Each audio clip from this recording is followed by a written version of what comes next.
Bonjour, je m'appelle Tristram Stuart. J'ai été élevé dans une ferme de la campagne anglaise. Là-bas, on cultivait des légumes et moi, j'avais des animaux. Quand j'avais 15 ans, à l'école, j'allais toujours ramasser les restes de la cantine. Je les donnais à mes cochons. Déjà, le gaspillage me choquait.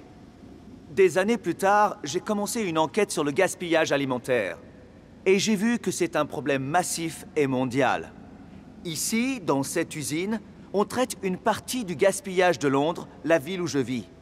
Chaque année, les Anglais jettent plus de 16 millions de tonnes de nourriture. Et souvent, elle est encore comestible. Et ce qui se passe ici se répète chaque jour dans le monde entier. Regardez ça. Pain, salade, légumes, fraises et pizza. Aujourd'hui, plus d'un tiers de la production dans le monde est gaspillée, alors qu'1 milliard de personnes ne mangent pas à leur faim. Pourquoi ce gaspillage? Quelles sont les solutions qui existent? De New York à Bombay, des forêts de l'Équateur aux supermarchés de Tokyo, sans oublier la France et Londres, je vous emmène faire un tour du monde du grand gâchis alimentaire.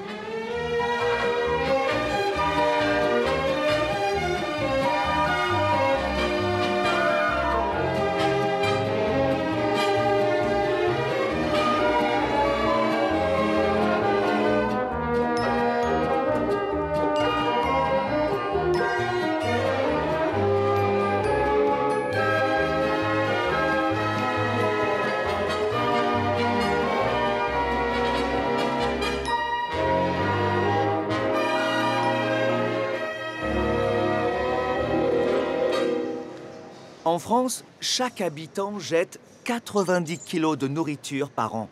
Ça fait 430 €. La moitié de ces aliments gaspillés sont des fruits et légumes. Pourquoi? En partie à cause de nos mauvaises habitudes de consommation. Nous avons tellement voulu maîtriser l'agriculture que nous empêchons la nature de faire son travail.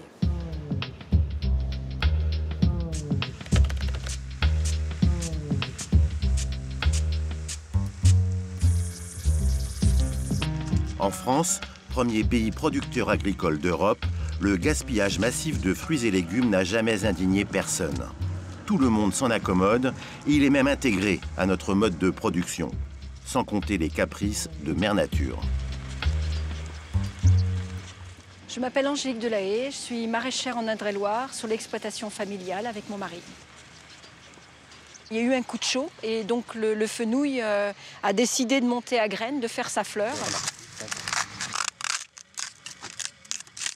Là, on est déjà 1, 2, 3. 3 fenouils sur 4 de montée. Donc 3 fenouils non commercialisables. C'est-à-dire qu'on est en train de perdre 3/4 de la production. Là.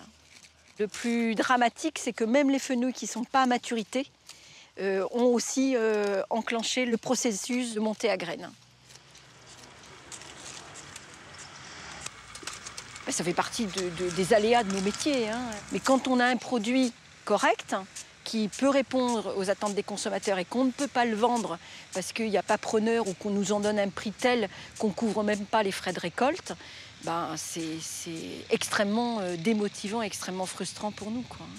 Il y a un travail à faire avec les associations, avec les services publics chargés du soutien aux plus démunis, pour que ce qu'on ne peut pas commercialiser sur nos exploitations, on n'ait pas à le jeter. Le marché dicte ses règles, y compris esthétiques. Les distributeurs devancent les désirs du consommateur et tout produit imparfait est expulsé de la chaîne. Direction, la poubelle.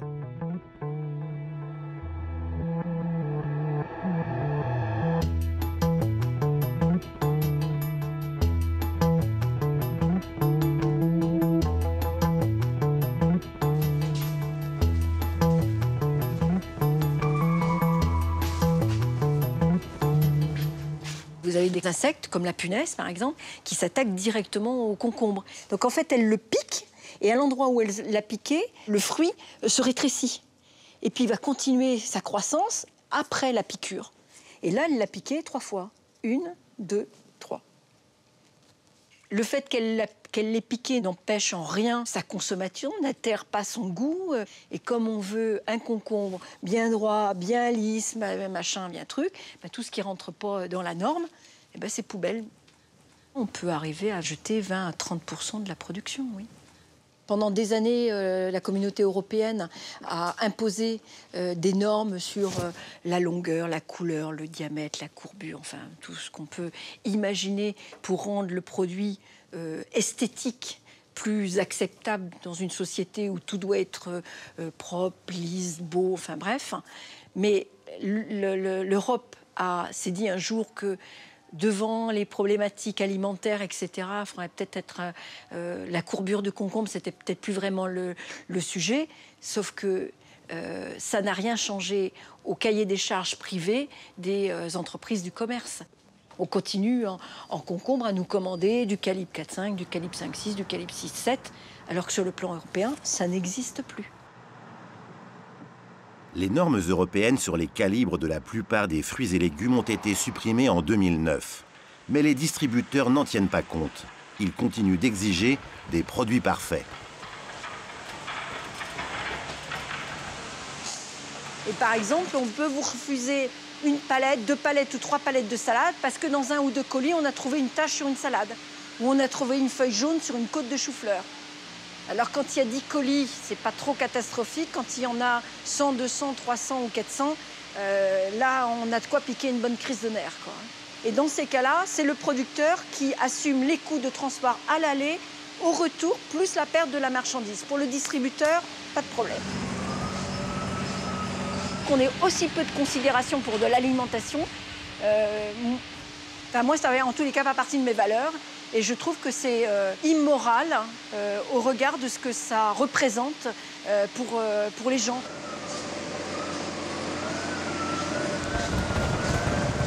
L'échelle de valeur a disparu. Pourquoi? On nous dit que c'est parce que les gens trouvent que c'est trop cher. Moi, ça me laisse un peu perplexe. Parce que dans l'alimentation, les fruits et légumes, en moyenne, c'est entre 2 et 3 euros du kilo. Il n'y a pas beaucoup de produits dans l'alimentation qu'on paye 2 à 3 euros du kilo et qui permettent de nourrir correctement les gens, quoi.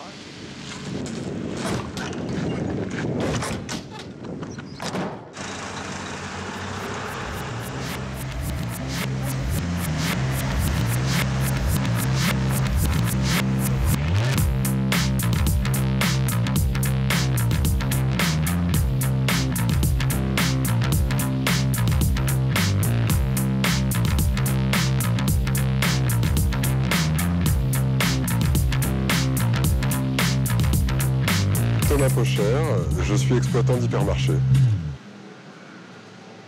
Dans le monde aseptisé de la grande distribution où les magasins n'ont jamais été aussi rutilants, nous avons pris l'habitude de n'acheter que les produits les plus beaux. Le gaspillage reste un sujet tabou dans les hypermarchés et le contenu des poubelles un secret bien gardé. Seuls quelques francs-tireurs comme Thomas Pocher acceptent que des caméras s'en approchent. On a ici un bon aperçu de ce que peut représenter une petite journée de gaspillage, où on va retrouver pêle-mêle pas mal de fruits et légumes qui, vous en conviendrez, sont quand même super consommables, mais qu'on a retirés parce que des bananes tachées ne sont pas censées se vendre. Bon, le produit est parfaitement intègre et pas taché du tout. Sur un certain nombre d'autres produits, des grappes de raisin ou autres, on ne va pas non plus avoir forcément le temps de faire beaucoup de tri. Sur les prunes, c'est la même chose. Et on va également retrouver tous les produits élaborés. Bon, qu'il s'agisse d'un produit bio qui est emballé en barquette, qu'il s'agisse d'une fraise qui est pourtant produite localement, ou qu'il s'agisse de produits plus industriels qui vont être aussi traités.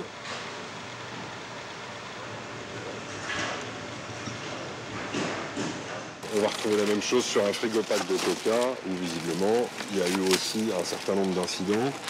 Il y a certainement des boîtes qui sont parfaitement récupérables, en voilà une. Ici, on est à 1,90 les 125 grammes. J'ai un certain nombre de salariés qui ne s'achètent pas du beurre à ce tarif-là, mais qui en jettent tous les jours. C'est malheureusement 800 000 € par an qui foutent le camp. Ouais. Toutes marques confondues, il y a 1072 hypermarchés en France de la taille de celui-ci. Le gaspillage représente donc 850 millions d'euros par an en France, rien que pour les hypermarchés. C'est 6 fois le budget annuel des Restos du Cœur, qui servent 100 millions de repas par an.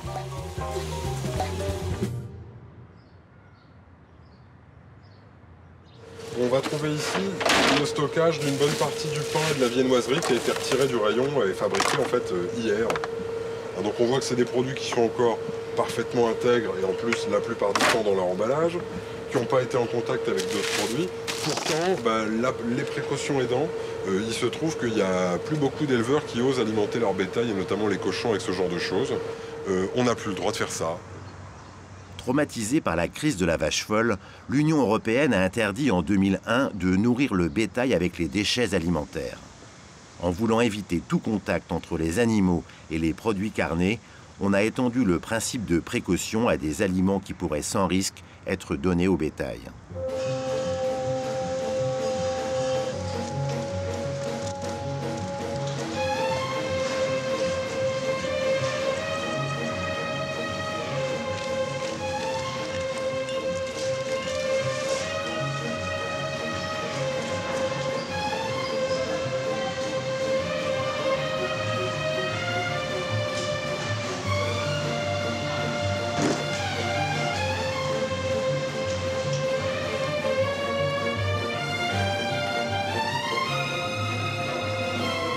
Donc ce que vous voyez devant moi, c'est le solde de ce qu'on a pu trouver dans le rayon hier au soir à la fermeture. Culturellement, vous pouvez rentrer dans tous les hypermarchés le soir à 19 h, il y a du pain partout. Et ce pain va systématiquement être jeté le soir. Mais en même temps, entre guillemets, on met nos équipes en ordre de bataille pour que le rayon soit plein du matin au soir. Il faut 1000 litres d'eau pour produire 1 kg de farine. Pour chaque baguette jetée, on gaspille donc l'équivalent d'une baignoire d'eau. Au rayon fruits comme ailleurs, l'abondance est la règle. Pas question de présenter des étalages dégarnis. Pour les pommes uniquement, voici ce qui est proposé aux consommateurs. Ne reste à l'image que ce qui est vendu dans la journée. Les cajots manquants finissent à la poubelle. Ça, c'est les produits qui sont en grande majorité datés du 15, donc qui est la date du jour, qui sont retirés des rayons, qui vont être donc scannés pour qu'on puisse le gérer, mesurer cette casse et essayer de l'améliorer, et qui vont ensuite être effectivement envoyés en benne.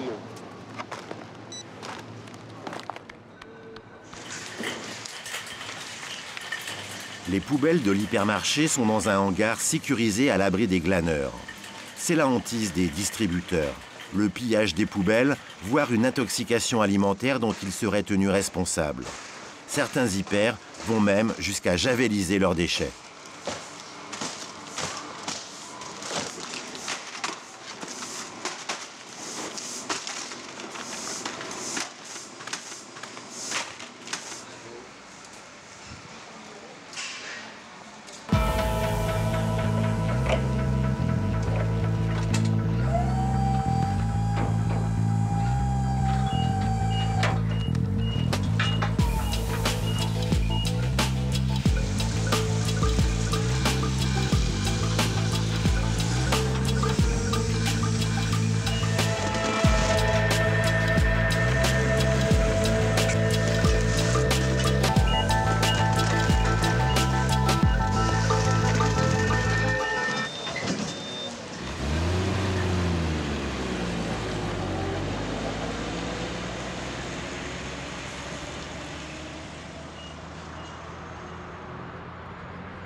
Les distributeurs ne sont pas les seuls responsables de ce gaspillage.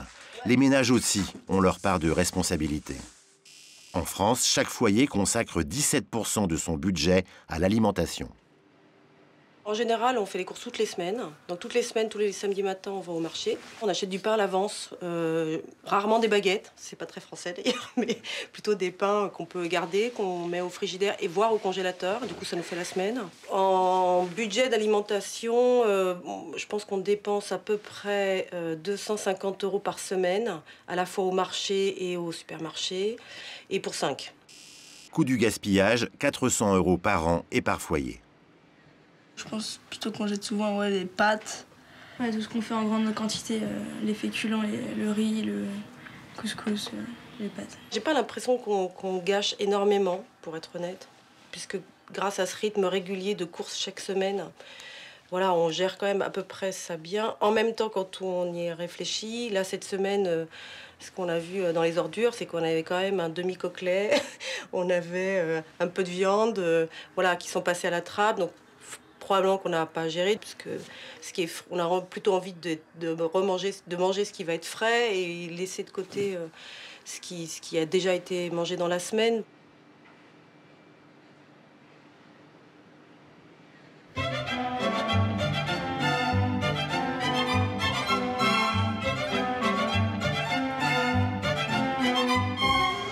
Quel que soit notre niveau de vie, on gaspille tous beaucoup. Car nous ne savons pas bien gérer les dates de péremption, ni même ranger correctement notre frigo. Benoît Hartmann, porte-parole de France Nature Environnement. L'association de Benoît Hartmann a été une des premières à dénoncer le scandale du gaspillage. Sa priorité, sensibiliser les consommateurs bien en peine de décrypter les étiquettes. Sur les produits secs, que ce soit des pâtes, des lentilles, du riz, il n'y a pas de date limite de consommation à proprement parler. La date limite de consommation, c'est ce qui garantit que je ne vais pas m'intoxiquer en le mangeant.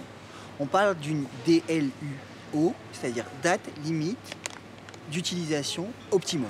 Des pâtes, elles sont toujours consommables si elles sont conservées à l'abri de la lumière et des différences de température. Elles sont consommables 10 ans plus tard, elles sont encore consommables. Du riz, c'est consommable 20 ans plus tard, 100 ans plus tard peut-être, si c'est bien conservé. Pour des lentilles, par exemple, on a trouvé des produits secs comme ça dans les pyramides qui sont encore consommables 8000 ans plus tard. Un frigo, c'est pas à une température uniforme. On aimerait qu'il fasse toujours la même température partout dans un frigo, mais c'est pas vrai. La chaleur monte. Donc les zones les plus chaudes du frigo, elles sont en haut. Les zones les plus froides, elles sont en bas. Mais le bac à légumes, il est en bas, alors que ces produits-là n'aiment pas le froid. Donc idéalement, il faudrait inverser l'ordre du frigo. Il faut ranger ces fruits et légumes dans le haut du frigo et garder le bas du frigo pour la viande, par exemple, qui est très sensible au changement de température. Idéalement même, un certain nombre de fruits et légumes ne devraient même pas être mis au frigo. Un concombre, le frigo va plutôt avoir tendance à le détériorer.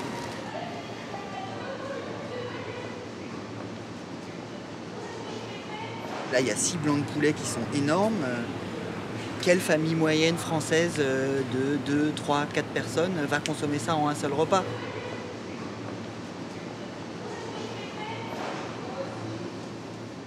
On n'a pas la même relation à l'alimentation qu'on achète déjà préparée, déjà emballée. C'est déjà presque un déchet. C'est de la nourriture jetable, c'est du fast-food à la maison. Les Français jettent 7 kilos de nourriture encore emballée par Français. On est 66 millions, donc c'est des volumes gigantesques. L'essentiel de ce qu'on jette encore emballé, c'est du produit préparé, tout préparé.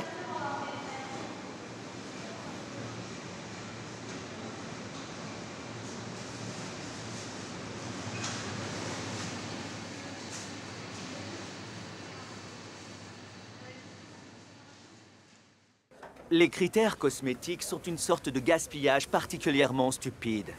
Mais le pire, c'est que nos envies de fruits parfaits ont un impact sur les pays producteurs. Des tonnes de fraises du mauvais calibre jetées au Maroc, des haricots verts au Kenya, des tomates en Espagne et aussi des bananes en Équateur. L'Équateur est un pays pauvre dont les habitants gaspillent 10 fois moins que nous. Et ce qu'ils jettent, ce sont les fruits que nous ne voulons pas.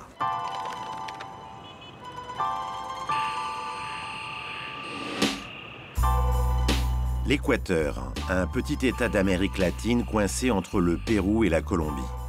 Machala, province d'El Oro, une ville de Far West devenue un des pôles économiques de la région grâce à la banane. Trésor national de cette petite république tropicale.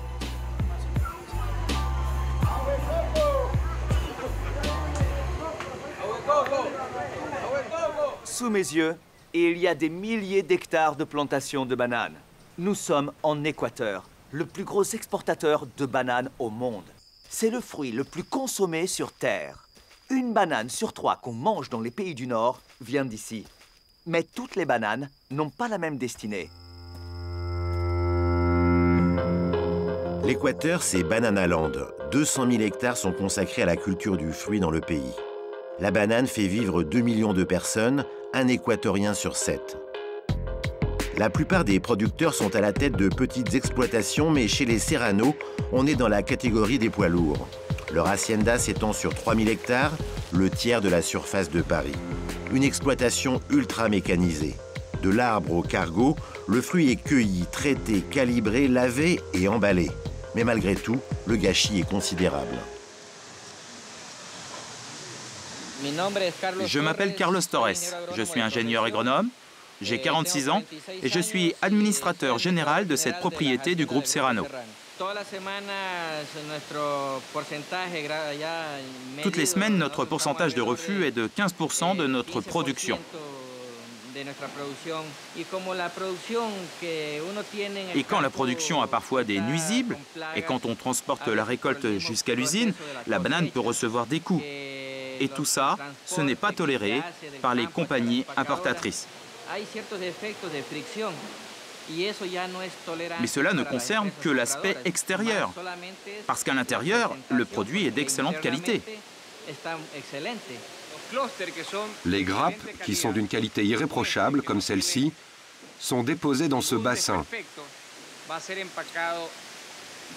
Elles seront ensuite emballées pour le marché européen et nord-américain.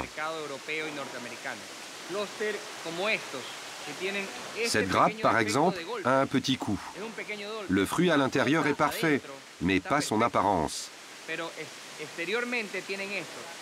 Donc ce fruit va dans un autre bassin. Et puis on le dépose là-bas, où on emballe les fruits de deuxième catégorie, ceux qui seront vendus au Chili et à l'Argentine.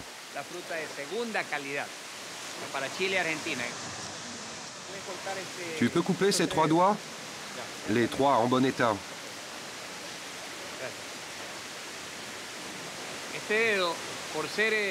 Ce fruit abîmé est jeté pour nourrir les vaches ou pour la fabrication de purée de bananes. Mais il ne sert plus. Et lorsque la grappe est devenue trop petite pour être emballée, on la jette aussi.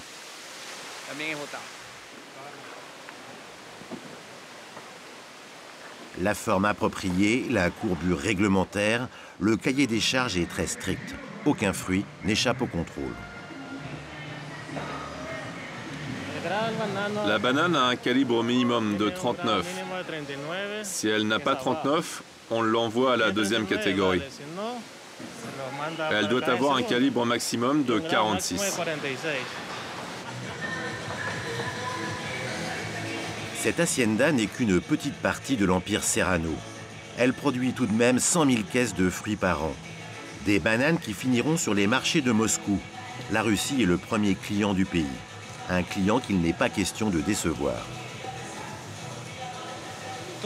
Tout doit être parfait. Ce sont des obligations très strictes. Ici, nous avons un livre avec toutes les demandes de Carrefour, avec des photos qui expliquent ce qui est permis ou pas. Je crois que le marché de la banane, tu ne peux pas l'expliquer en 5 minutes. Il y a tellement d'exigences que pour 5 minutes, il ne vaut mieux pas en parler.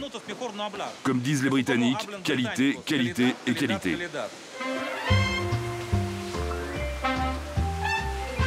We all need a helping hand. Here comes the handyman, he'll make it work for you.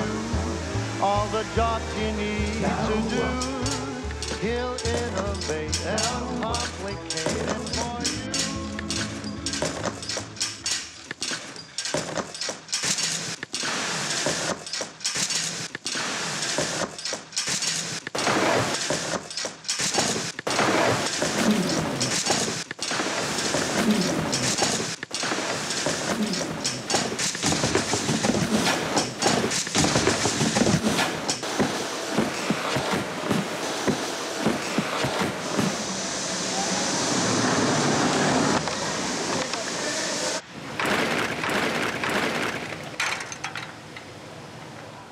Ce tas de bananes, c'est le gaspillage d'une seule journée de travail de cette exploitation. En Équateur, 200 000 hectares sont consacrés à la banane. Sur cette exploitation de 3 000 hectares, on jette 6 tonnes de bananes par jour. Pour l'ensemble du pays, c'est 400 tonnes, soit plus de 146 000 tonnes par an. Cela représente 15 fois le poids de la Tour Eiffel. Ironie du sort, les Équatoriens ne sont pas de grands amateurs de bananes. le marché local ne suffit pas à absorber les fruits rejetés. Dans le meilleur des cas, ils nourrissent le bétail.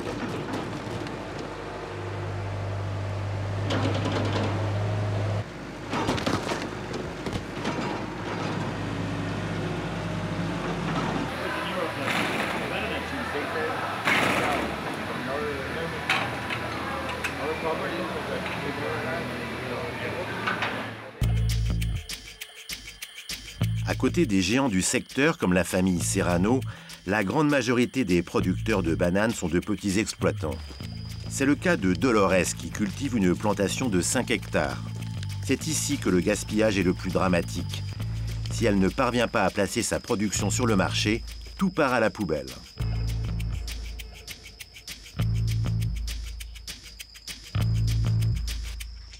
Dolores Ramón, petite productrice de bananes dans le canton de Pasaje, province del Oro. On ne travaille pas aujourd'hui. On ne coupe pas. Les prix sont trop bas. On nous propose $2 la caisse et ça ne couvre pas le prix de notre travail. Si on ne traite pas les fruits au-delà de 10 à 12 jours, nous devons les jeter et on ne peut plus rien en faire. C'est un produit périssable. Il mûrit vite et cela n'est pas accepté par les normes extérieures, donc les invendus, on les jette. «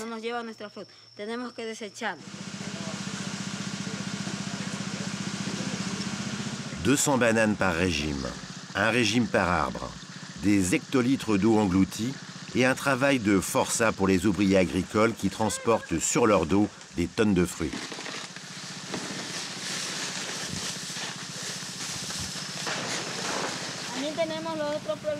Un autre problème aussi, c'est que parfois, 2 bananes viennent coller.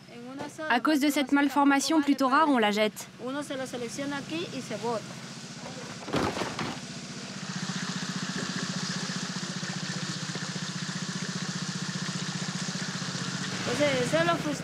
C'est très frustrant et parfois insupportable. Nous ne savons pas quoi faire. Parce qu'on perd un long travail de 9 mois et on doit attendre jusqu'à la semaine suivante pour récolter. Tout ce qui a été fait ne vaut rien. On peut seulement s'en servir pour notre consommation, pour offrir aux voisins ou aux amis et éventuellement pour nourrir les animaux.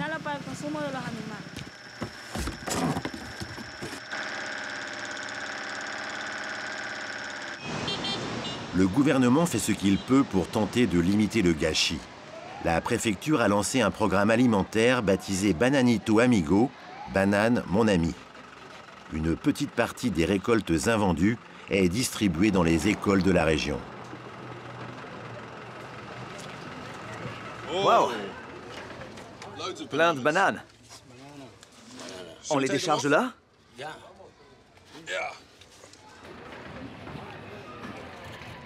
Est-ce que c'est par manque de moyens financiers que vous ne distribuez pas plus de bananes? Bien sûr, c'est une question d'argent, parce qu'il nous faut des employés, des chambres frigorifiques, le transport. Donc, toute une organisation assez complexe. Alors, les enfants, est-ce que vous aimez les bananes? Ça tombe bien. Regardez, il y en a qui ont de drôles de têtes.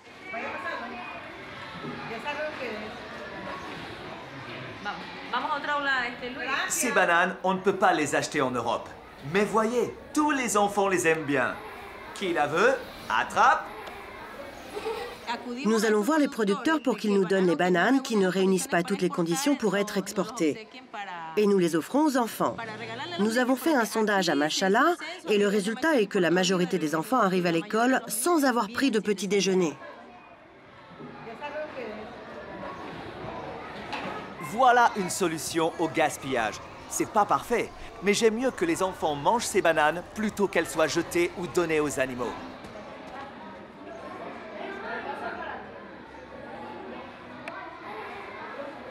Enfin, il y a la banane qui est vendue et qui s'exporte.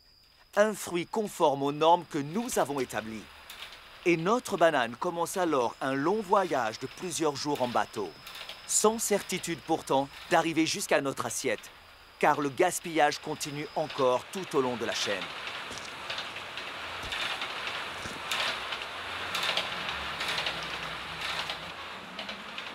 Chaque année, le commerce de la banane fait entrer 1,5 milliard d'euros dans les caisses du pays.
Les exigences esthétiques, ce sont nos problèmes de riches. En Inde, le problème numéro 1, c'est le manque de logistique. L'Inde est un pays riche. Ses terres sont fertiles et produisent suffisamment d'aliments pour 1 milliard de personnes. Du blé, du riz, du lait, des fruits, du bétail, rien ne manque ici. Et pourtant, un Indien sur 5 a faim. Quel est le problème? Pourquoi est-ce qu'il y a encore autant de malnutrition en Inde? En matière alimentaire, l'Inde devrait être autosuffisante. Bizarrement, la deuxième puissance agricole mondiale importe encore une grande partie de ce qu'elle consomme. Direction l'État du Tamil Nadu, le potager du sud de l'Inde. Nous voici à Chennai, dans l'un des plus grands marchés de fruits et légumes d'Asie. Des millions de personnes en dépendent. Il y a le modèle occidental où les produits voyagent et sont stockés pendant des mois. Et il y a le modèle indien. Ici, tout doit être vendu dans la journée, avant que le soleil détruise la récolte. Forcément, dans cette urgence, il y a du gaspillage. Chennai, c'est le Rungis indien, un marché à la taille du sous-continent. 100 000 commerçants viennent s'y approvisionner quotidiennement. Dans un pays essentiellement végétarien, les fruits et les légumes sont des denrées vitales. Pourtant, 150 tonnes de nourriture pourrissent chaque jour à même le sol. De quoi nourrir 600 000 personnes. 24 est courtier en produits agricoles. Il connaît les allées du marché comme sa poche. Et pour lui, les raisons de ce gâchis sont simples. Je suis Venkat Subramanian, directeur de e-Farm. Une des principales raisons du gaspillage est due à la manière dont les camions sont chargés et déchargés. La plupart des gens utilisent des sacs en toile de jute pour mettre les aliments, c'est fait de manière très grossière. En plus, ils remplissent les camions à ras-bord pour rentabiliser au maximum les frais de transport. Du coup, les aliments qui sont au fond se font écraser. Et parfois, les sacs tombent à terre. Et pour les ouvrir, les gens utilisent un crochet en métal qui déchire le sac. C'est pour ça que, comme vous pouvez le voir, tout le contenu du sac est répandu au sol.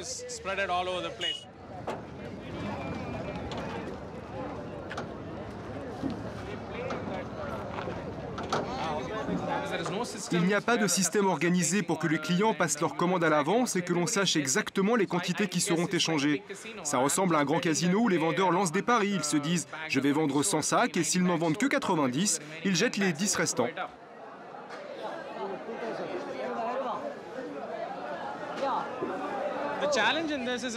Le problème avec ces produits, c'est qu'ils sont très périssables. Ici, à Chennai, il fait très chaud et tout pourrit très vite. Cette aile du marché commence à travailler à 1h du matin jusqu'à 6h. Les marchands essaient de vendre le plus vite possible parce que le soir, tout sera fané. Le gaspillage est donc très regrettable parce que ce sont des aliments qui sont consommés surtout par les Indiens les plus pauvres.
Nous sommes la famille Sarkar. Nous vivons à Bombay, en Inde, et nous avons 2 enfants.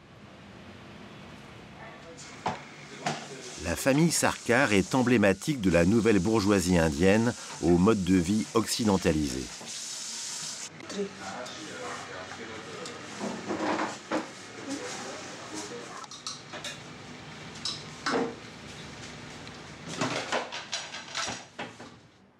La classe supérieure indienne consacre 10% de son budget à l'alimentation.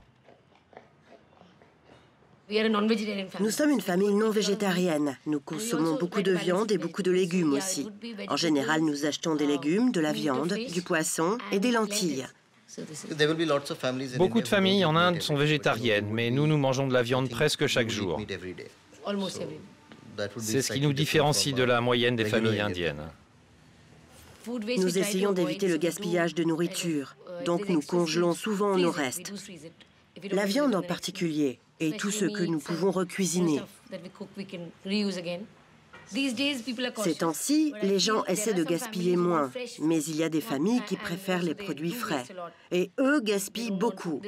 Ils ne congèlent rien. Je l'ai même vu dans cet immeuble. Certains ne congèlent pas et ne recyclent rien.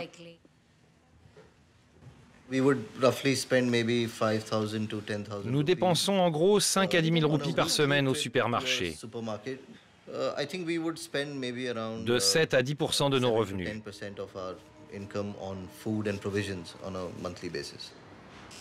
Le gaspillage alimentaire représente 100 € par an et par foyer, 4 fois moins que les familles françaises.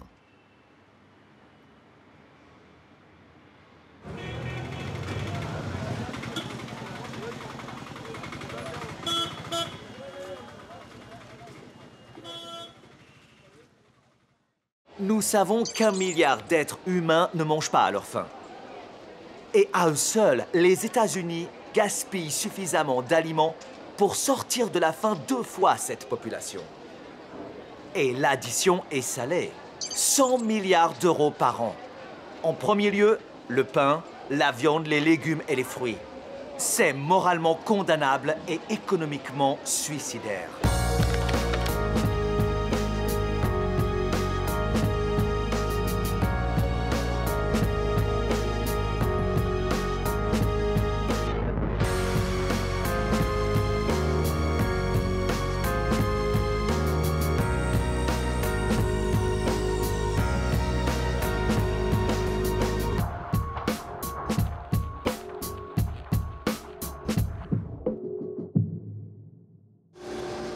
Tomcat Bakery, boulangerie industrielle haut de gamme, produit 30 tonnes de pain et de viennoiserie par semaine.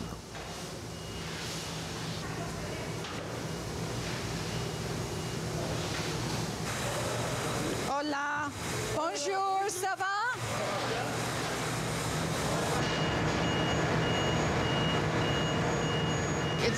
On est la plus grande boulangerie de New York. Tout est frais, artisanal. Nos pains sont vendus dans les plus grands restaurants, les sandwicheries de luxe et les palaces. Nous fixons des critères très élevés. 1, la sécurité alimentaire. Et 2, pour satisfaire la demande des meilleurs chefs, notre cahier des charges est très rigoureux. Donc, si un produit visuellement ne correspond pas au cahier des charges, nous ne le vendons pas aux grands restaurants et le jetons.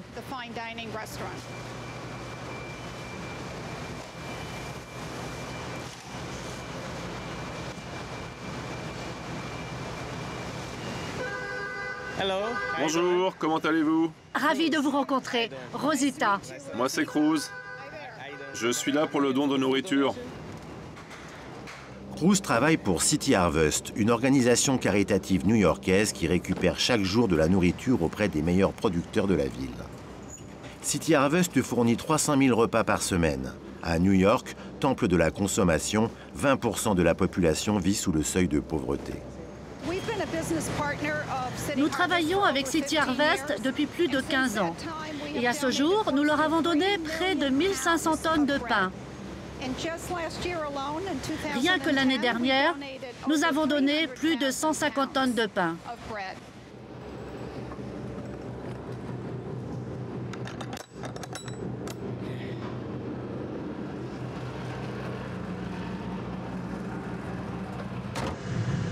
J'ai récupéré 45 sacs. Depuis que je travaille pour City Harvest, j'ai beaucoup appris. J'ai appris à apprécier la nourriture davantage Et c'est pareil pour ma fille. Elle a appris à mieux apprécier la nourriture. Quand elle en a trop, elle me demande de l'apporter au travail ou de le donner aux pauvres. City Harvest, c'est les Restos du Cœur version 3 étoiles. 40 des meilleurs restaurants de Manhattan donnent quotidiennement leurs aliments non consommés. Le parrain de l'association est le chef du Bernardin, une table très réputée. Ici, tout est préparé à la minute. Ce qui n'est pas vendu dans la journée devrait partir à la poubelle, mais le chef a fait un autre choix. On a retiré le cœur du légume pour le servir à nos clients. Le reste, on le coupe, on le cuit avec un peu de beurre. On assaisonne, on met un peu de parmesan et puis c'est prêt à partir pour City Harvest.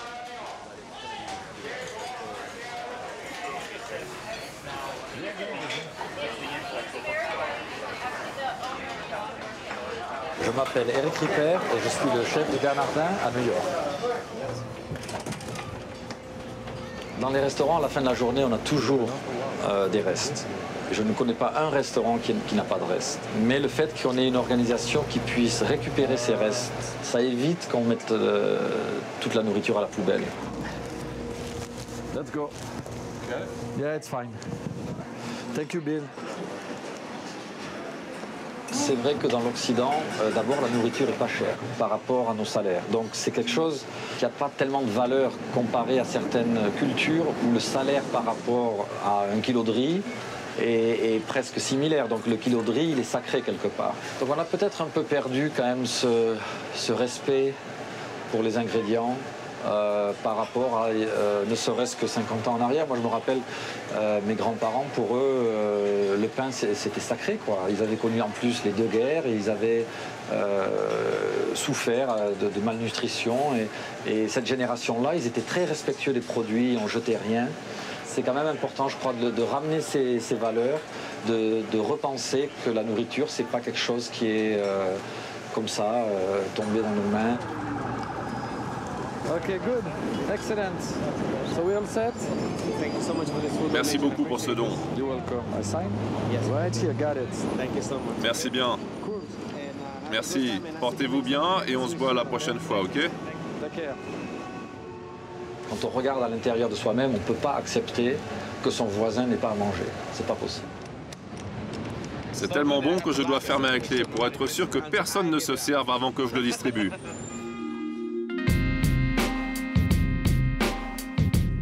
City Harvest, c'est une petite armée, 100 salariés, 16 camions qui sillonnent la ville en permanence. La tournée continue. La prochaine étape est un foyer de sans-abri à 2 pas d'un des quartiers les plus chers de la ville.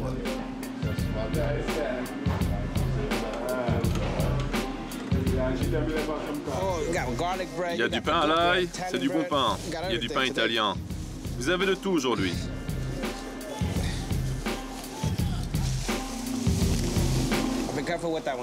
Fais gaffe à celui-là, ok?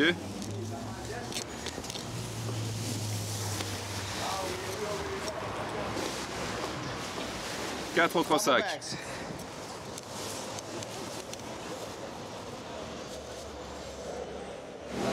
Je m'appelle James McLean. Je suis le directeur de la Bowery Mission.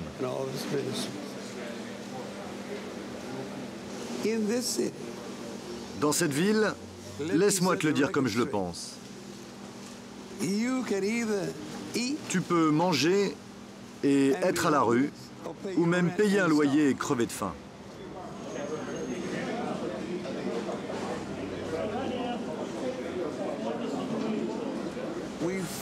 On assure 6 à 700 repas par jour.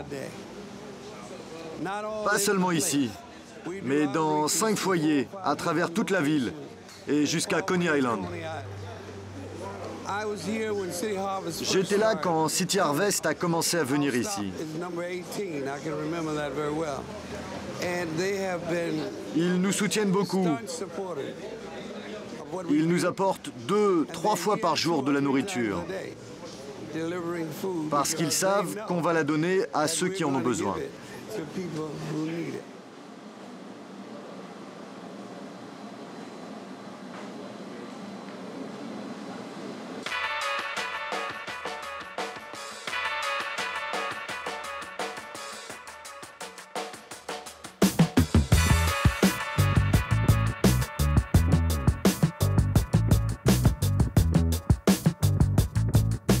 La Virginie, sur la côte est des États-Unis. Un de ces États jalonnés de centres commerciaux et de banlieues pavillonnaires, berceau de la classe moyenne américaine.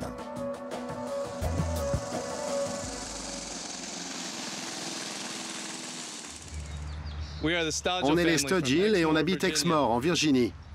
Quand j'ai quelque chose de précis en tête, que je sais ce que je veux cuisiner, je fais une liste. Sinon, le reste du temps, je sais ce qu'on mange tous les soirs de la semaine.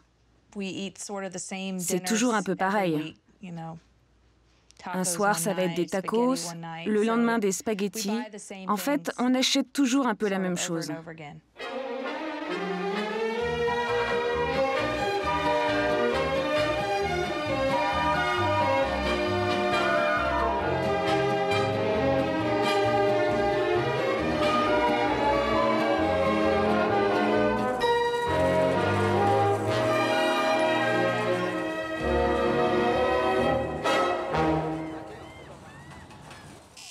Aux États-Unis, chaque foyer consacre 10% de son budget à l'alimentation. Il y a certaines choses que je prépare en plus pour que mon mari ou moi, on ait des restes pour le déjeuner. En fait, on se retrouve à faire trop de pâtes par rapport à ce qu'on mange, parce que si on n'utilise pas toute la boîte d'un coup, les pâtes deviennent rassis.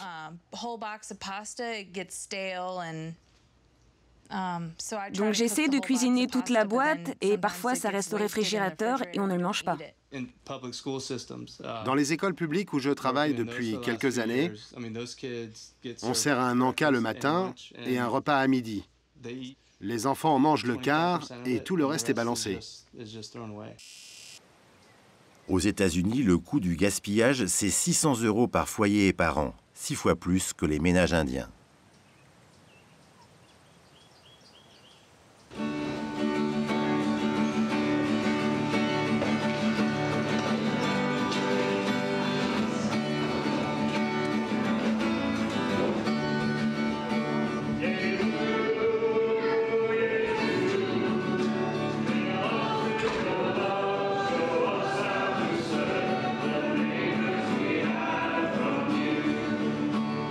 Sur la côte virginienne, un camp d'été de l'association Harvest of Hope, la moisson de l'espoir. Une organisation chrétienne qui, depuis 30 ans, la Bible à la main, milite pour le respect de la nourriture. Par rapport à ce qu'on a dit hier soir, vous savez, on vous a dit de ne prendre que ce que vous pouvez manger et de manger tout ce que vous prenez. Ce matin, c'était pas mal, mais il y a encore beaucoup de gobelets qui reviennent avec du jus d'orange dedans. Souvenez-vous, on vous l'a dit, ces gobelets sont gros. Ils contiennent bien plus qu'on ne le pense. Donc, s'il vous plaît, prenez de petites quantités, finissez-les, et si vous en voulez encore, vous pouvez vous resservir. Je m'appelle Sally Best, je suis bénévole pour Harvest of Hope, où je coordonne plusieurs actions. Pendant une semaine, les moissonneurs de l'espoir, une cinquantaine de lycéens volontaires, vont investir les exploitations agricoles de la région. C'est l'été, période de haute production, et les champs débordent de fruits et de légumes. Une fois la récolte achevée, certains fermiers, sensibilisés au combat de l'association, permettent aux jeunes gens de glaner les tonnes d'excédents.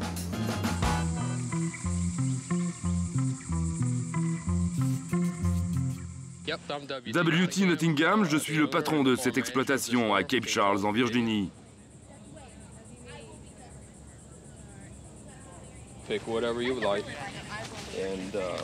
Prenez celle que vous voulez. Celles-là sont toutes mûres. Servez-vous. Mettez la queue en haut. Ce serait mieux. Quand est-ce que vous allez les manger? On aimerait s'en servir vendredi. Pas tout de suite alors.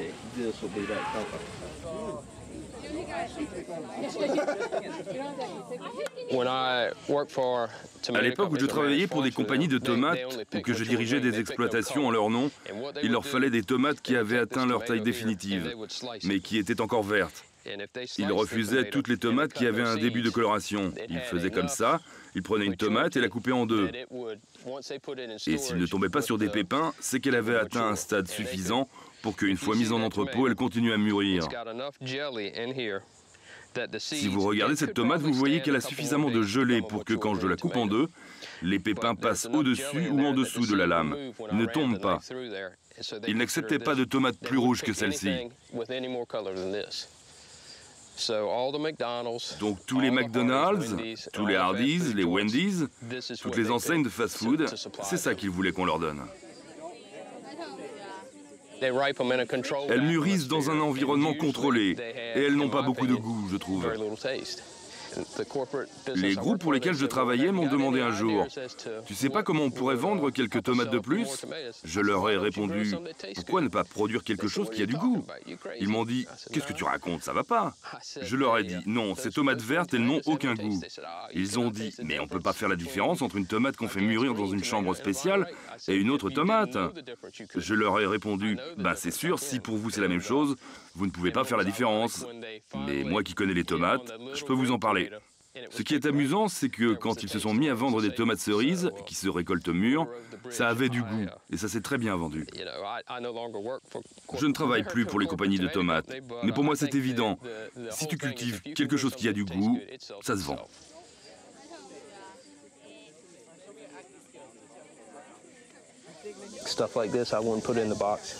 Ça, je ne le mettrai pas dans la boîte. C'est à cause de la pluie, je ne peux pas le vendre. Mais pour vous, c'est parfait, il n'y a aucun problème.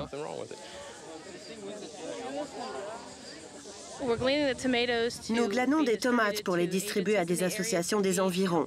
Elles vont nourrir des personnes qui n'ont pas les moyens de s'offrir ce type de produit. Ils ont bien travaillé. Une caisse, ça doit faire autour de 13 kilos. Il y en a 5, 10, 15, donc près de 700 kilos en tout. L'association Harvest of Hope glane des fruits et légumes tous les jours sur les exploitations américaines. Ils récoltent ainsi plus de 8000 tonnes par an qui devaient finir à la poubelle.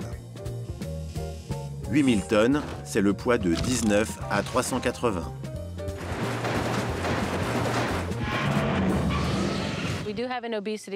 Il y a un gros problème d'obésité aux États-Unis et en même temps un problème de malnutrition. Souvent, les personnes qui souffrent des formes d'obésité les plus sévères sont celles qui ont les plus graves carences alimentaires. Elles ne mangent pas ce qu'il faut, ce qui les rend obèses et entraîne toute une série d'autres problèmes de santé. Cela augmente le déficit de la sécurité sociale. Tout ça est relié. Je pense que si les gens choisissaient les bons aliments et essayaient de manger plus sainement, il y aurait un effet boule de neige et bien des choses s'arrangeraient.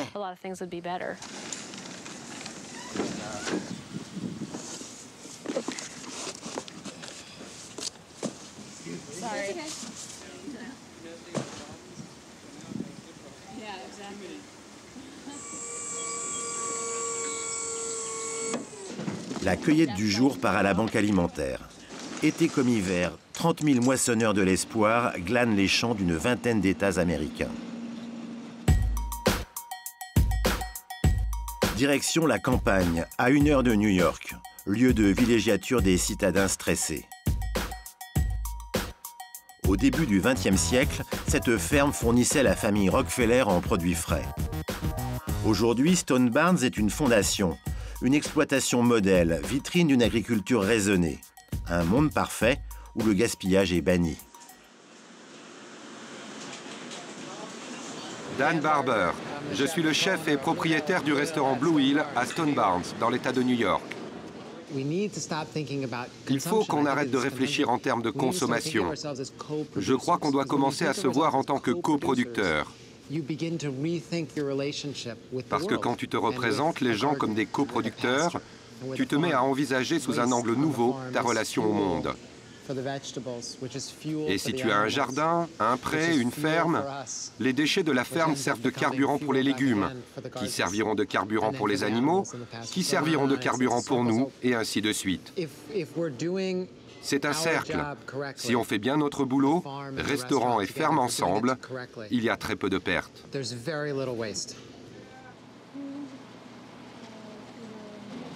Agronome de formation, Jack fait partie de ces nouveaux fermiers américains qui luttent pour un autre modèle.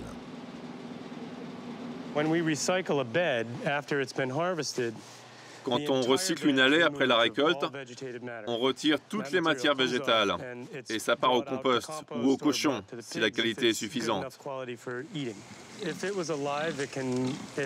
On n'a pas de gâchis. Si ça existe, c'est que ça sert à quelque chose.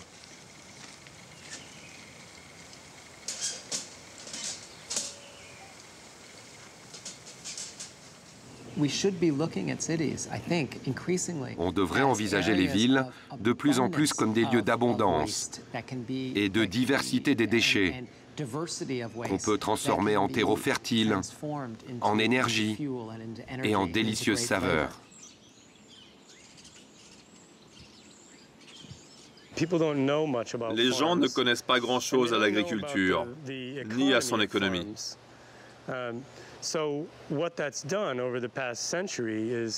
Depuis un siècle, on a obligé les fermiers à produire au maximum. Et on a sacrifié la biodiversité, l'écologie pour la rentabilité. Parce que depuis des décennies, l'idée était juste de faire baisser les prix. C'était la course aux produits bon marché au détriment de la qualité. Et les fermiers ont eu beaucoup de difficultés à respecter l'environnement. C'est le dernier critère à être pris en compte.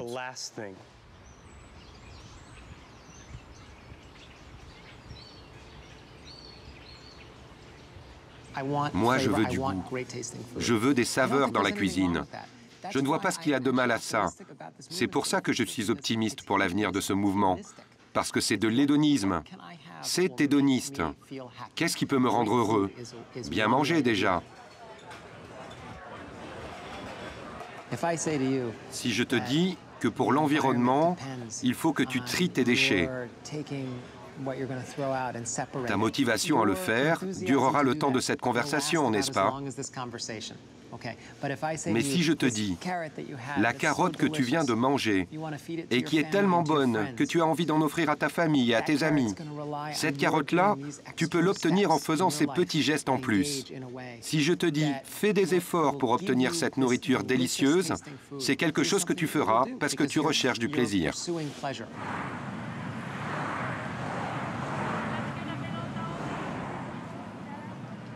En 2050, comment ferons-nous pour nourrir 9 milliards d'hommes et de femmes?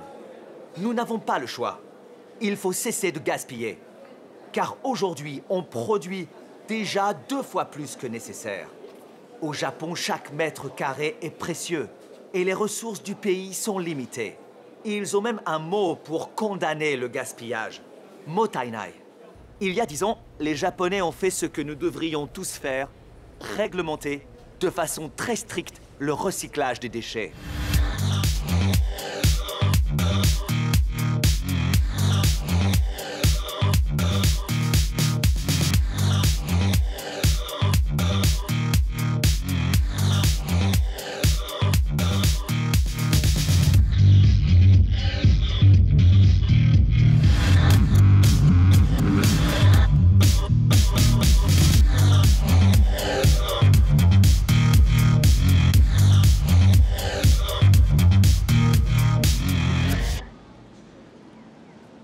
Tokyo, 38 millions d'âmes, 4500 habitants au kilomètre carré. Les Japonais sont loin d'être autosuffisants en matière d'alimentation. Le pays importe 60% de sa nourriture. Au Japon, plus que partout ailleurs dans le monde, on a compris que le gaspillage alimentaire était un non-sens. Les conglomérats, empires industriels tout-puissants sur l'archipel, ont dû s'adapter. L'un d'entre eux, Odakyu, propriétaire de réseaux ferrés, d'hôtels, de chaînes de restaurants et de grands magasins, a mis en place un système de recyclage exemplaire.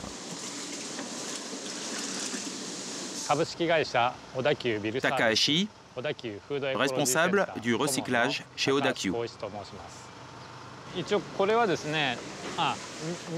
L'usine de lait nous livre ici du lait périmé. On le récupère en déchirant les boîtes. Puis tout ce lait sera utilisé pour fabriquer de la nourriture pour le bétail. En fait, la date limite de consommation n'est pas encore dépassée. Regardez celui-ci par exemple. Il a encore une semaine avant d'atteindre la date limite. Mais les réglementations propres aux entreprises alimentaires les obligent à retirer et jeter les marchandises une semaine avant la date limite de consommation. Donc ce lait ne poserait aucun problème si on le buvait maintenant, mais malgré tout, c'est déjà trop tard pour continuer à le vendre.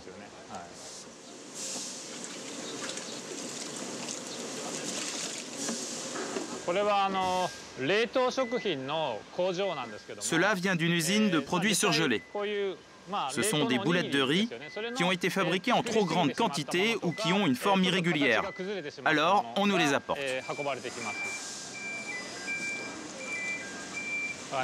Au Japon, on ne garde pas les produits déformés, même s'ils sont très peu endommagés.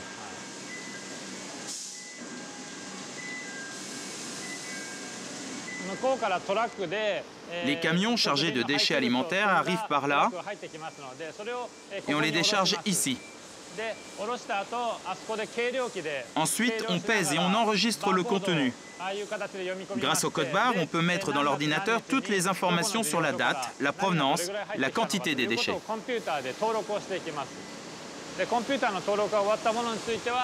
Après l'enregistrement, on charge les déchets dans la machine. Les poubelles vides sont lavées à haute pression et on les rend aux entreprises alimentaires. Après avoir mis les déchets dans la machine, on passe au processus de triage.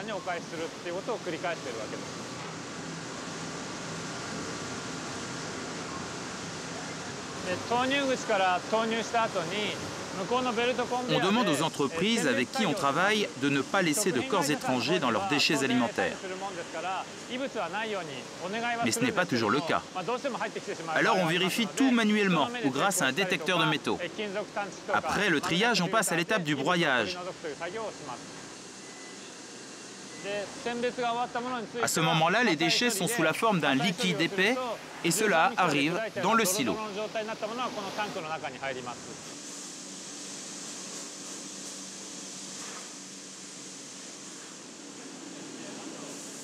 Odakyu a réussi à concilier recyclage et business. Au final, le traitement des poubelles japonaises s'avère lucratif. La mixture obtenue à partir des déchets est revendue à des éleveurs de porcs et nourrit à l'année 8000 cochons. Dans cette ferme, convertie au système Odakyu, on a cessé d'acheter des céréales pour l'élevage. Au moins, ce type d'alimentation coûte moins cher que la nourriture industrielle que je donnais à mes cochons. De ce point de vue-là, c'est avantageux pour mes finances. C'est aussi avantageux pour l'environnement. C'est rentable pour tout le monde, en fait.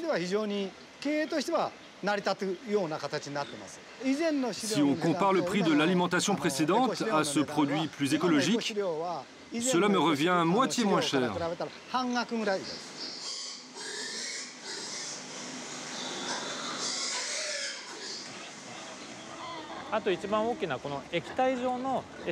Et puis, le grand avantage de cette nourriture liquide, par rapport aux céréales importées ou à la fabrication de nourriture déshydratée, c'est que son empreinte carbone est finalement réduite d'un quart.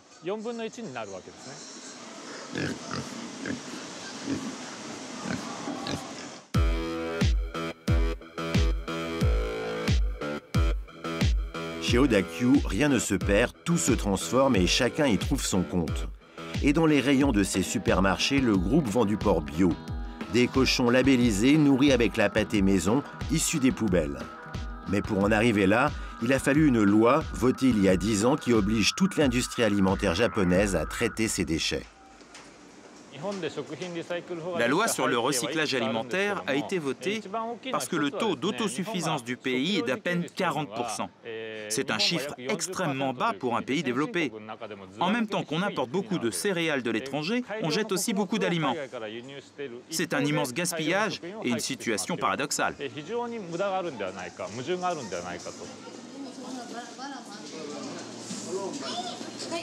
La différence la plus notable, c'est l'alimentation. La nourriture liquide a une grande influence sur le goût de la viande. Cette mixture enrichie au yaourt rend la viande plus saine et moins grasse.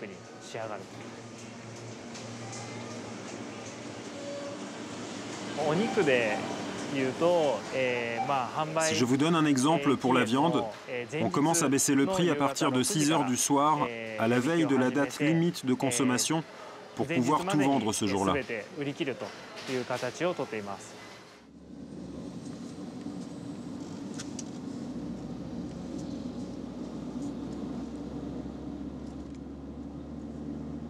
Cebu est une chaîne de grands magasins. Des milliers de mètres carrés dédiés à l'habillement, la déco ou l'alimentation. Les galeries Lafayette nippones. Au sous-sol, une cantine high-tech pour nourrir les milliers de salariés qui travaillent sur place. La culture du recyclage est devenue une valeur maison. Je suis Makoto Oguchi, agent du service des affaires générales de la société anonyme Sogu Cebu.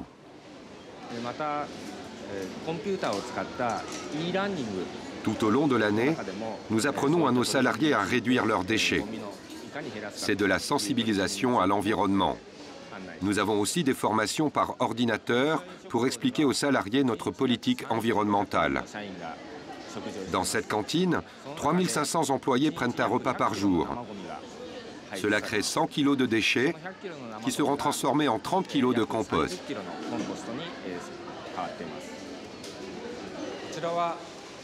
Nous produisons aussi des légumes verts. Ils sont cultivés seulement avec de l'eau et de la lumière, donc ils sont très écologiques. Ensuite, nous les servons à la cantine. Pour le compost, pas besoin d'aller très loin. Il est fabriqué sur place, dans une salle au sous-sol du grand magasin.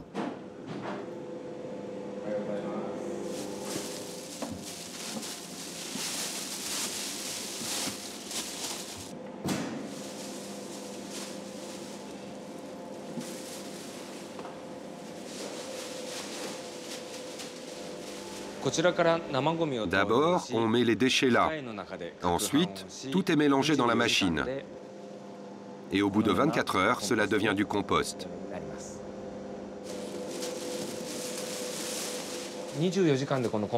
Voilà le résultat de ce qui a reposé ces dernières 24 heures. Au bout d'une journée, nous apportons le compost à des fermes. Les coûts de fabrication du compost, les frais de transport jusqu'à la ferme, tout cela est à notre charge. Et le compost est offert aux fermiers. Nous n'en tirons aucun bénéfice financier, mais en tant qu'entreprise, je pense que nous serons récompensés en termes d'image auprès de nos clients et que cela pourrait à terme augmenter notre chiffre d'affaires.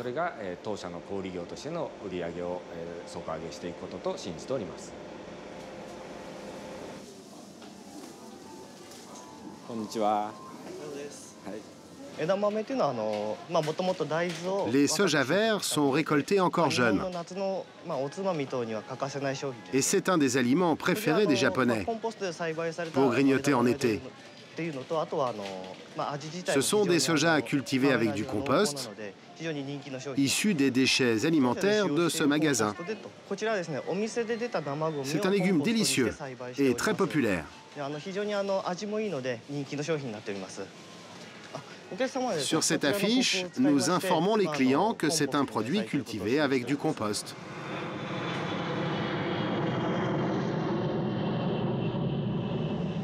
À part le compost, il y a un autre moyen de valoriser les déchets alimentaires, les transformer en énergie. C'est ce qu'on fait chez Bioénergie, une usine de méthanisation en banlieue de Tokyo.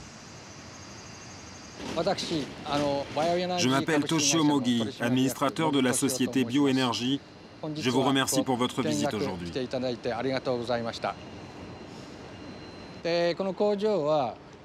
Cette usine a une capacité de 100 tonnes par jour.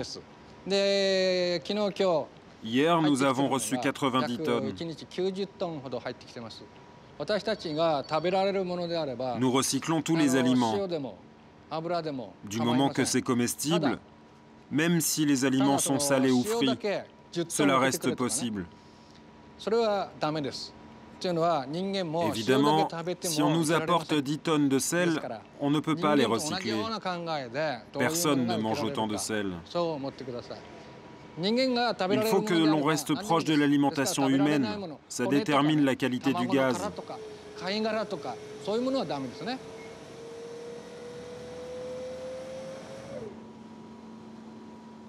De la même manière, nous ne pouvons pas traiter les coquilles d'œufs, les os ou les coquillages. Tout cela, nous le refusons. Tout vient de commerce alimentaire. Ce sont les restes des rayons de produits frais des grands magasins, des hôtels, des restaurants et des supermarchés.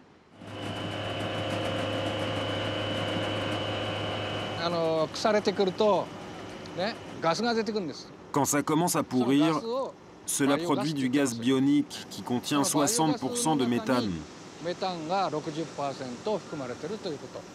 On produit de l'électricité à partir de ce gaz.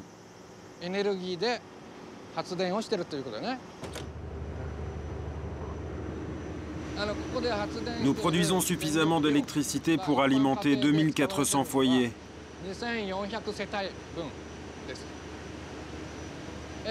C'est le maximum de notre capacité.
En général, je dépense 10 000 yens en nourriture par semaine.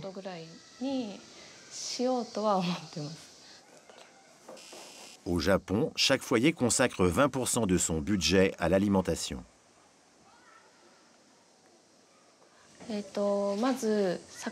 En général, que ce soit pour la viande ou le poisson, je congèle tout pour mieux conserver les aliments. Je décongèle ensuite la quantité nécessaire dont j'ai besoin. Avant de commencer la préparation du repas, j'envoie un SMS à mon mari pour savoir s'il rentre dîner ou pas. Je n'aime pas laisser de nourriture dans les assiettes et j'essaye de préparer de la nourriture en fonction du nombre de personnes. C'est pour ça qu'il y a si peu de déchets.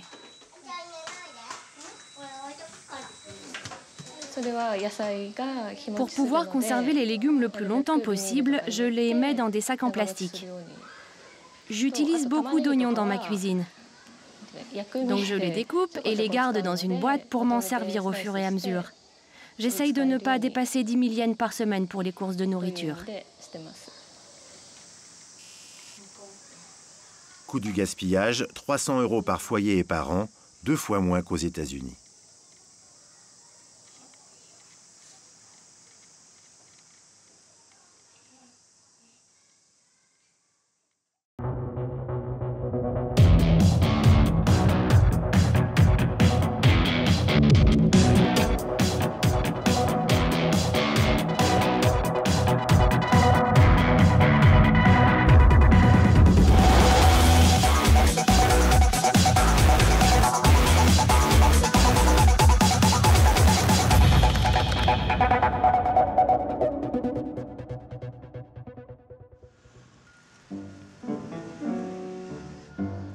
La viande n'est pas la nourriture la plus gaspillée dans le monde parce qu'elle est chère.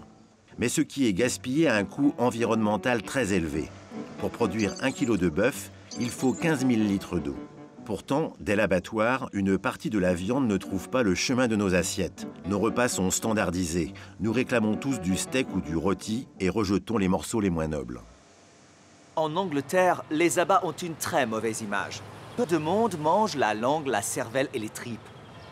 Dans le meilleur des cas, ils finissent en pâté pour les chiens et les chats.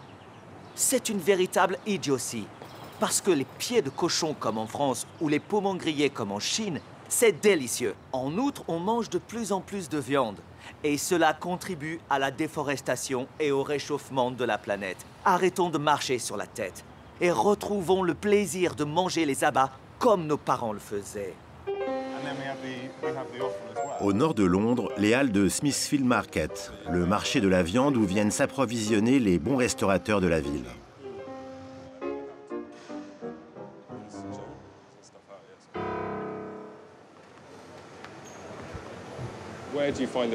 Où est la limite dans tes achats? Quel type d'abat tu as du mal à te procurer? Ceux que tu serais le seul à utiliser? Le seul truc sur lequel ça devient dur de mettre la main, c'est la rate de cochon, je dirais. Et le sang aussi. C'est pas facile, le sang de cochon. Il y a 40 ans, je travaillais dans un commerce d'abats où on vendait de la tête de mouton qu'on désossait et qu'on mettait en morceaux. On vendait la cervelle, la langue, on les cuisinait et on pouvait se faire des sandwichs avec pour manger à midi. Et qu'est-ce qui s'est passé? Ça a disparu. Comment ça a disparu? Ce sont surtout des retraités, des personnes âgées qui achetaient ce genre de morceaux. Et puis, quand ils n'ont plus été là, ça s'est perdu. Les commerces d'abats ont disparu. C'est complètement dingue. Quand j'étais adolescent, on avait nos propres cochons et je vendais la viande aux parents de mes camarades de classe. Je leur vendais souvent de la panse de porc parce qu'on en cuisinait à la maison et que c'est délicieux. Mais les parents de mes amis croyaient que c'était de la bouffe pour chiens.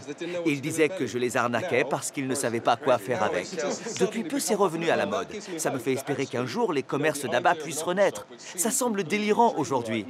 Ce n'est pas impossible, ça peut revenir. Ça ne reviendra pas comme avant. On ne voit pas beaucoup de restos qui ont des abats au menu. Parfois quelques plats, mais ce sera en gros du steak ou des tripes. Mais c'est à nouveau à la mode, non?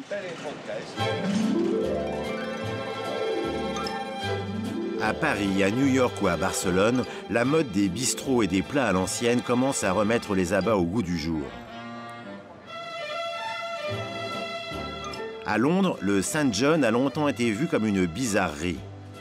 Aujourd'hui, on attend des semaines pour avoir une table. La devise du restaurant, du groin à la queue, tout est bon dans le cochon.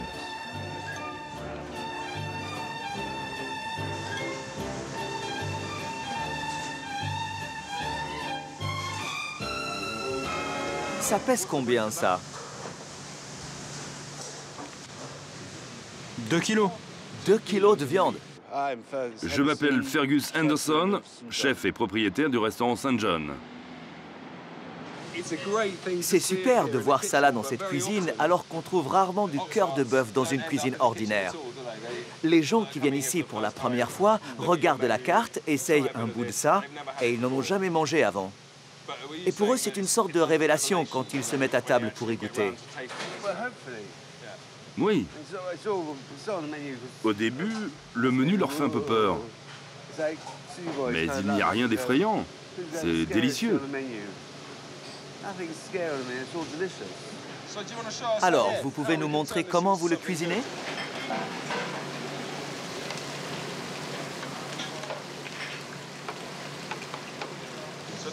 Vous utilisez les tiges et les feuilles de la betterave. C'est tout à fait inhabituel. Normalement, les gens jettent ces parties, mais ici, on les mange. C'est votre philosophie du groin à la queue, appliquée aux légumes.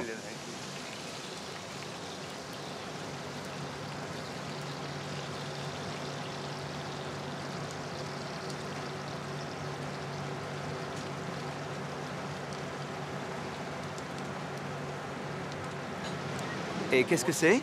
Du réfort. Et voilà.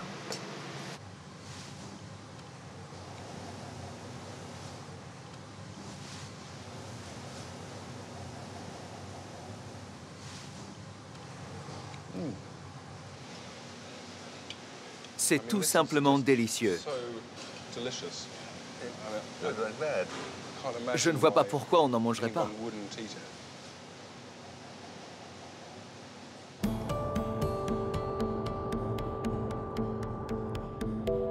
À À 1 heure de Londres, dans la campagne anglaise, c'est dans ce manoir offert à la secte Hare Krishna par George Harrison, un des Beatles, que s'activent en cuisine des dizaines de volontaires.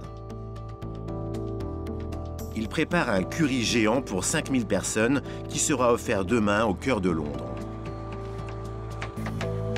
Potirons, choux-fleurs, carottes, pommes de terre, tomates, brocolis, 800 kilos de légumes sauvés de la décharge. Je me suis porté volontaire hier pour aider à couper tous les légumes et à mettre tout ça dans les cajots. Aujourd'hui, on coupe et demain, on nourrit.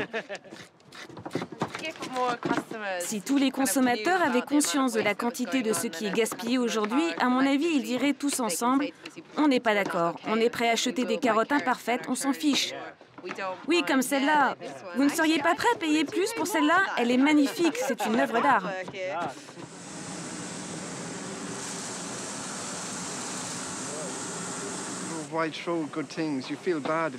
Pourquoi jeter de bonnes choses?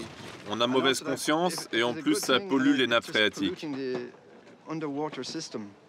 La meilleure chose à faire, c'est de les prendre à ceux qui n'en veulent pas et de s'en servir pour ceux qui ont faim. Ça demande juste un changement de mentalité. Ne plus seulement voir les choses d'un point de vue commercial, mais être plus proche des réalités.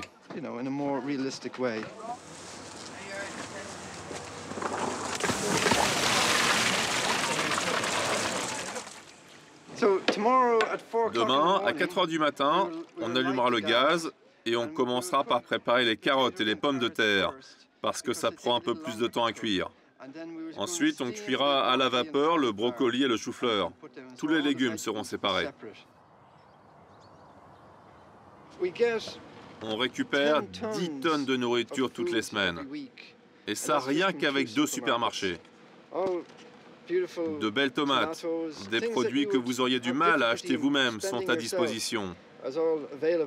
10 tonnes chaque semaine qui servent à nourrir les SDF et les étudiants aussi.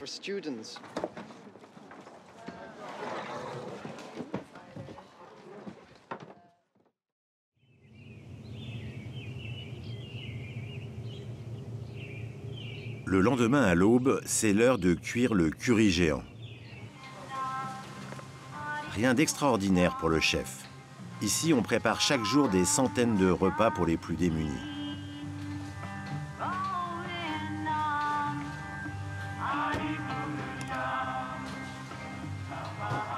Aujourd'hui, la cuisine tourne à plein régime.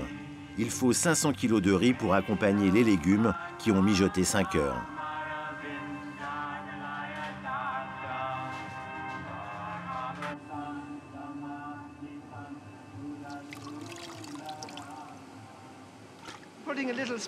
Je mets un peu d'épices dedans. J'utilise des graines de moutarde grillées avec de l'huile ou du beurre. Et quand elles éclatent, je mets du cumin, du fenouil, de la coriandre. Rien que des graines.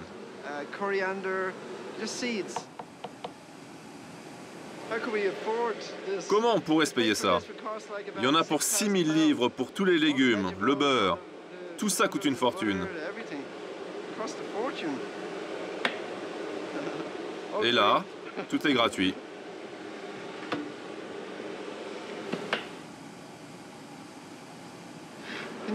Tu peux m'aider avec ça?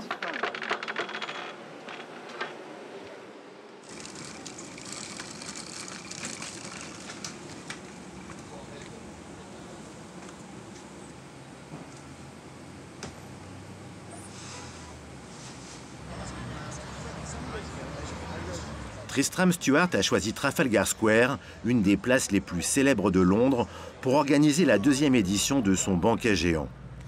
L'objectif est de frapper les esprits et d'alerter l'opinion sur le combat qu'il mène.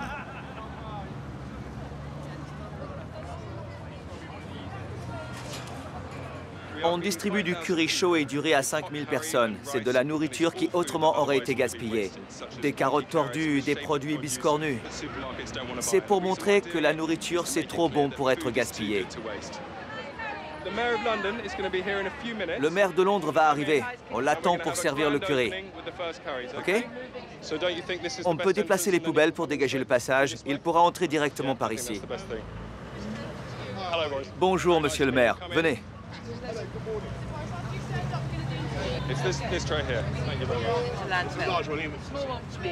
Une petite part pour vous. Allez, allez, avancez. Venez tout le monde.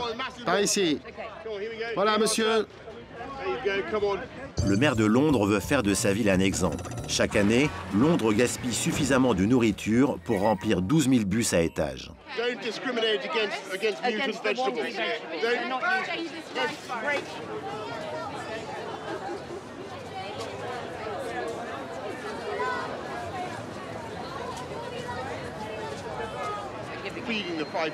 J'ai rencontré quelqu'un l'autre jour qui voulait à tout prix venir au banquet. Elle en avait entendu parler. Maintenant que vous avez vu le curé, voulez-vous voir nos autres activités? Oui, je veux. Nous avons des chefs qui font une démonstration sur les moyens de limiter le gaspillage à la maison. Ici, on utilise du foie de cochon, qui est jeté la plupart du temps. C'est pourquoi on nous les a donnés. Vous pouvez utiliser ce que vous voulez. Vous pouvez le faire avec du foie gras aussi, mais aujourd'hui on le fait sous l'angle du gaspillage. Ça, c'est un foie qu'on ne sert pas d'habitude. C'est pourtant délicieux et incroyablement tendre. Il est où le problème avec cette pomme de terre?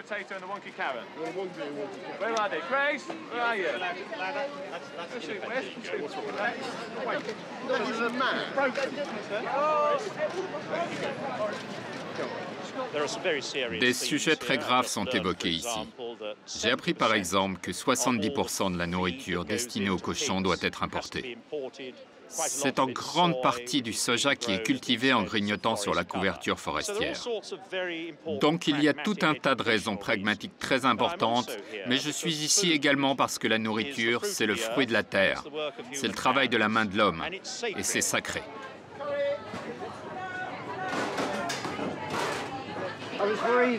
J'avais peur d'en avoir trop cuisiné, mais les gens sont venus.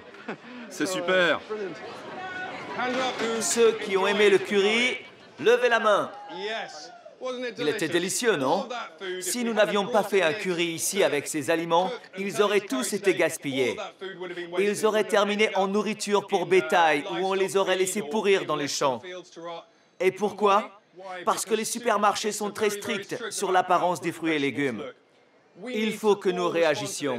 Le scandale du gaspillage alimentaire dans le monde, qui consiste à jeter un tiers des réserves de nourriture de la planète, doit cesser. Il engendre des destructions environnementales et contribue à la faim dans le monde. Mais les solutions sont très savoureuses. Elles consistent à apprécier la nourriture plutôt que de la jeter. Si nous voulons réduire notre empreinte sur l'environnement et nourrir la planète, le plus simple, c'est de cesser ce gâchis.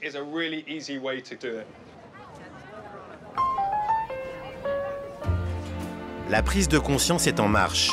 La Commission européenne a décidé de faire de ce combat une priorité. 2014 sera l'année de lutte contre le gaspillage alimentaire en Europe.